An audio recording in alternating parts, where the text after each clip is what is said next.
Bienvenue à tous dans Café Presse, votre rendez-vous d'actualité enregistré depuis Paris.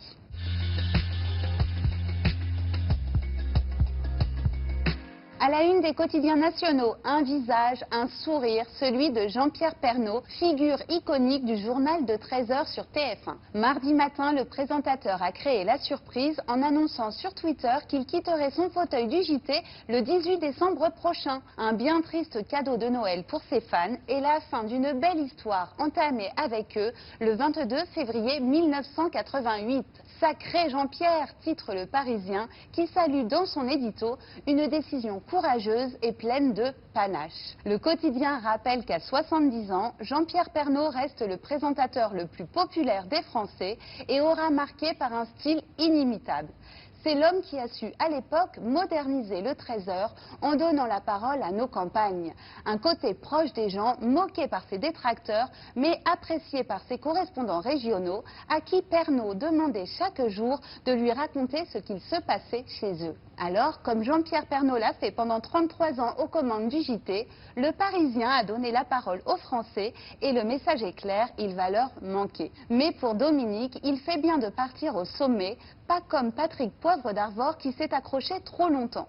Robert Namias, directeur de l'information, rappelle aux Parisiens qu'une chaîne comme TF1 est plus puissante que les journalistes et les animateurs qui l'incarnent. Dans un entretien au Figaro, Jean-Pierre Pernaut rappelle avec malice qu'au moment où il a remplacé Yves Mourouzi, alors star absolue du petit écran, le même Figaro avait titré « Jean-Pierre qui ? Ne lui donnant que quelques jours à l'antenne ». La suite, on la connaît. Et si vous étiez fan du présentateur, rassurez-vous, je ne me sens pas du tout l'âme d'un retraité, assure-t-il, énumérant tous ses projets futurs au sein du groupe TF1.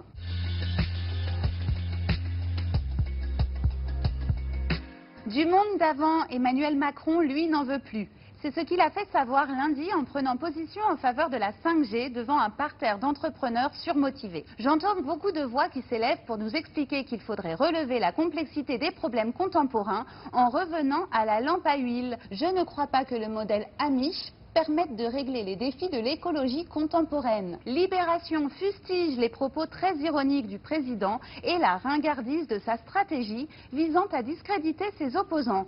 De son côté, le Figaro souligne l'importance de la 5G dans le paysage économique, rappelant que sans elle, il sera tout simplement impossible pour les entreprises de rester dans la compétition internationale. À la veille de l'ouverture des enchères pour l'attribution des fréquences, le débat fait rage et déchaîne les passions entre les Verts et la gauche d'un côté et le gouvernement de l'autre. Alors que plusieurs études attestent de l'innocuité de la 5G, ces détracteurs, eux, réclament un moratoire, s'appuyant sur le manque d'éléments sur ses effets biologiques et sanitaires. Quand le président affirme que la France va prendre le tournant de la 5G parce que c'est le tournant de l'innovation, Olivier Faure, secrétaire du PS, lui rappelle que le progrès technologique n'est pas toujours un progrès pour l'homme. Affaire à suivre.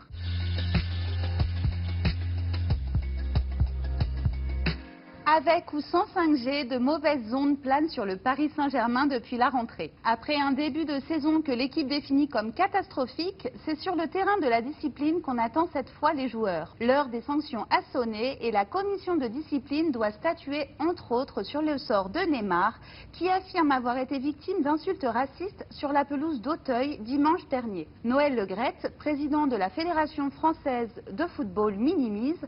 Sur un match, il peut y avoir des écarts, mais on est à moins de 1% de difficulté aujourd'hui.